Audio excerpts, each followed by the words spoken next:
ជួយភ្ជាប់វាឲ្យខ្ញុំផងលោកដៃខ្ញុំមកសុំទោសហើយ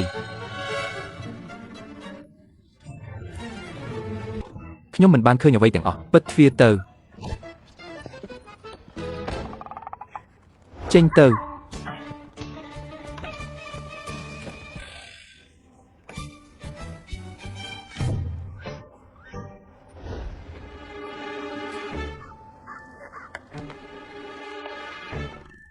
នោះមិញនេះខ្ញុំពិតជាមិនបានចិត្តណាទេត្រូវគេបណ្ដេញចេញហើយអាហេតុបណ្ដេញចេញបើត្រូវគេបណ្ដេញចេញខ្ញុំគ្មានលុយ 8,000 យន់សងគេទេវាដោយសារតែអ្នកមិនសមរម្យរឿងស្នេហារបស់ខ្ញុំវានឹងបរាជ័យមុនពេលចាប់ផ្ដើមទៀតឬប៉ុន្តែកញ្ញាគុំធ្វើអីលោកដៃខ្ញុំយកប្រាក់ខែតិចជាងនេះក៏បានដែរ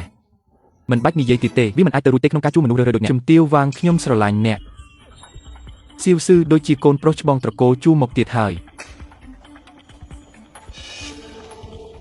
សៀវស៊ឺខ្ញុំស្រឡាញ់អ្នកថ្ងៃនេះជាថ្ងៃទី83ដែលខ្ញុំស្រឡាញ់អ្នកចិត្តខ្ញុំថ្លើមខ្ញុំក៏សិកាទាំងអស់នៅក្នុងខ្លួនខ្ញុំកំពុងប្រាប់ថាខ្ញុំស្រឡាញ់អ្នកសៀវស៊ឺធ្វើជាមិត្តស្រីរបស់ខ្ញុំទៅនាងខំប្រឹងរំលឹកខ្ញុំពេញមួយជីវិតខ្ញុំកំពុងរងចាំនាងនៅខាងក្រោមសូមអញ្ជើញមករកខ្ញុំនោះជាអ្នកតាមស្រឡាញ់របស់នាងតើឈុតឆាកនេះធំខ្លាំងណាស់តើមិនក៏ឯងមិនទាន់ទៅទៀតប្រញាប់ចេញទៅឥឡូវនេះខ្ញុំគ្មានពេលមកជួបជាមួយអញទេណែសៀវស៊ឺរបស់យើងបានខ្លាយជាស្រីស្អាតលេខ1ទៅហើយអ្នកតាមស្រឡាញ់ក៏ប្រជែងគ្នាមករកនាងដែរឯងស្មានតែអ្នកណាក៏ដូចក្មេងពៀដូចឯងដែរឬយកខ្ញុំទៅវិញហើយផ្ដល់ឱកាសឲ្យខ្ញុំម្ដងទៀតបានទេបើខ្ញុំនាំនាងចេញទៅនាងមិនរំខាននឹងក្មេងប្រុសនៅខាងក្រោមនោះទេខ្ញុំនឹងជួយបណ្ដេញគេចេញនាងគុំទៅណាយ៉ាងម៉េចដែរឯងដឹងទេថាគេជាអ្នកណានាងនោះគឺជាកូនស្រីត្រកូលជោគដែលជាត្រកូលមួយក្នុងចំណោមត្រកូលធំទាំង4តាមរយៈឥទ្ធិពលរបស់គេអាចកំទេចឯងបានយ៉ាងងាយអ្នកណាជាអ្នកណាក៏ខ្ញុំមិនខ្វល់ដែរ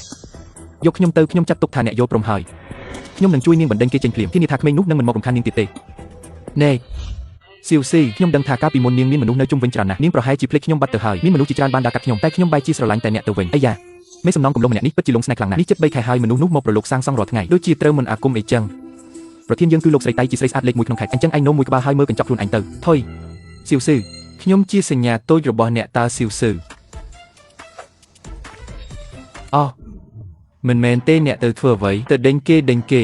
មិនមែនទេតើអ្នកដឹងថាគេជានរណាទេខ្ញុំខកថាគេជានរណាគេជាកូនប្រុសច្បងត្រកូលជោគខ្លាយជាវត្ថុល្អដែលស្រពេចស្រពើគាត់តែងតែដើរលេងល្បួងស្រីគាត់ឆ្លងកាត់ដឹងស្ទើរតែគ្រប់ស្ត្រីនៅក្នុងតំបន់នេះហើយដោយសារអំណាចគ្រួសាររបស់គេគ្មាននរណាម្នាក់អាចធ្វើអ្វីគេបានទេតើអ្នកឃើញអង្គរៈនៅក្បែរគាត់ទេពួកគេទាំងអស់គឺជាអ្នកមកពីសាលាវូដាសូម្បីតែមេក្រុមរបស់អ្នកក៏មិនមែនជាគូប្រជែងរបស់គេដែរបើអ្នកទៅតែម្នាក់ឯងបែបនេះគាត់ជាអ្នករំលោភបំពានលើមនុស្សប្រុសស្រីដើរហើរតាមចិត្តគេជាមនុស្សអាក្រក់អាហេសៀវស៊ីអនុញ្ញាតឲ្យខ្ញុំសប្បាយចិត្តមួយផ្លែតសិនតើអ្នកកំពុងធ្វើស្អីហ្នឹងអ្នកណាអនុញ្ញាតឲ្យពួកឯងមកដាក់កម្រងការនៅទីនេះបើចង់ដាក់កម្រងការគួរតែទៅដាក់នៅឯទីបញ្ចុះសប្រញាប់យកវាចេញទៅភ្លាមតាំងពីពេលណាដែលឯងជាសន្តិសុខហ៊ានមករវល់រឿងខ្ញុំអីចឹងហាបងស្រីអ្នកដឹងថាខ្ញុំជាអ្នកណាទេអ្នកដឹងថាឪពុកខ្ញុំជាអ្នកណាទេហ៊ានមកបំផ្លាញរឿងខ្ញុំមកហោះខ្ញុំមិនខ្វល់ថាឯងជាអ្នកណាទេឪពុកឯងជាអ្នកណាឯងគួរតែទៅសួរម្ដាយឯងទៅនៅផ្ទះឯងអត់មានកញ្ចក់ទេឬក៏ឯងគ្មានសិទ្ធិមើលខ្លួនឯងទេមិនដែលមើលរូបរាងអាក្រក់របស់ខ្លួនឯងផងហើយហ៊ានមកតាមស្រឡាញ់នារីរបស់យើងទៀតចេញទៅពិតជាគួរឲ្យចាប់អារម្មណ៍ណាស់នេះជាលើកដំបូងដែលមាននរណាម្នាក់ហ៊ាននិយាយជាមួយខ្ញុំបែបនេះ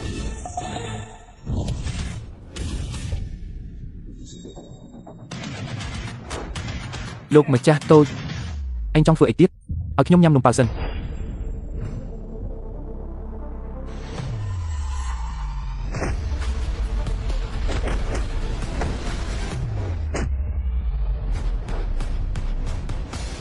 ពួកនេះសុទ្ធតែជាមនុស្សធំដែលមានទម្ងន់100ទៅ200គីឡូឯណោះឯងទាត់គេឲ្យហោះអស់តើគេជាមនុស្សឬអត់ហ្នឹងអ្នកកំពុងធ្វើអីមិនដែរផឹកទៅឆាប់ឡើងជាក្មេងដែលរឹងរូសមែនឈប់កាំភ្លើងគឺកាំភ្លើងប៉ុន្តែគេគ្មានកាំភ្លើងទេតើឯងពូកែវីតបណាស់មែនទេឯងចេះវីតបក៏គ្មានបានការអីដែរចេញមកប្រឡូកក្នុងសង្គមត្រូវមានអំណាចមានក្នុងបង្អែកមនុស្សតច្រកដូចឯងនេះឯងនឹងចំណាយពេញមួយជីវិតធ្វើការងារឲ្យគេឯងសមនឹងប្រកួតប្រជែងជាមួយខ្ញុំដែរឬនេះមិនមែនជាកាំភ្លើងទេឯងហ៊ានដល់ថ្នាក់នេះផងមើលចុះវាត្រូវបែកបាក់អស់ហើយនេះជាកំហុសតើអ្នកណាហ៊ានប្រឆាំងនឹងខ្ញុំនេះមិនមែនជាច្បាប់ទេខ្ញុំជាអ្នកកំណត់ច្បាប់ឯងជឿទេថាខ្ញុំអាចបាញ់ឯងស្លាប់នៅពេលនេះពួកគេគ្មាននរណាហ៊ានចេញមាត់ប្រឆាំងនឹងឯងទេហាអីចឹងចេញទៅស្លាប់ទៅ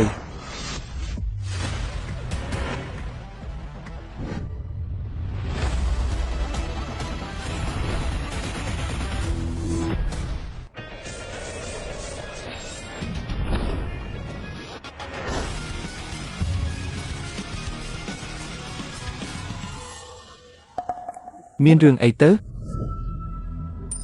តើខ្ញុំមើលច្រឡំឬគេវើជុំវិញកុំចូលមកចិត្តអញកុំចូលមក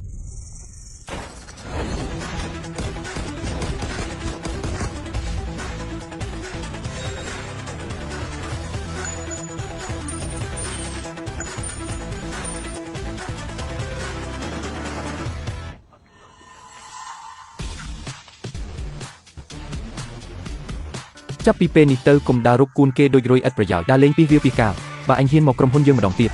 ខ្ញុំនឹងទីបំផុតអញជាអ្នកណាឯងប្រាប់ឈ្មោះមុននឹងចេញទៅនៅតែចង់សងសឹកទៀតអញ្ចឹងក៏បានខ្ញុំប្រាប់អ្នកថាខ្ញុំឈ្មោះម៉ាងធានឆុងខ្ញុំជាសន្តិសុខថ្មីរបស់ក្រុមហ៊ុននេះបើឯងចង់សងសឹកត្រូវនាំមនុស្សមកច្រើននាំមកតិចមិនគ្រប់គ្រាន់សម្រាប់កម្ដៅសាច់ដុំទេល្អអញចាំមើលចុះ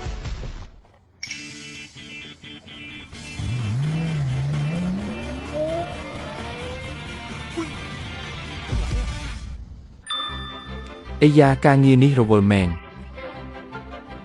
ខ្លាំងម្ល៉េះ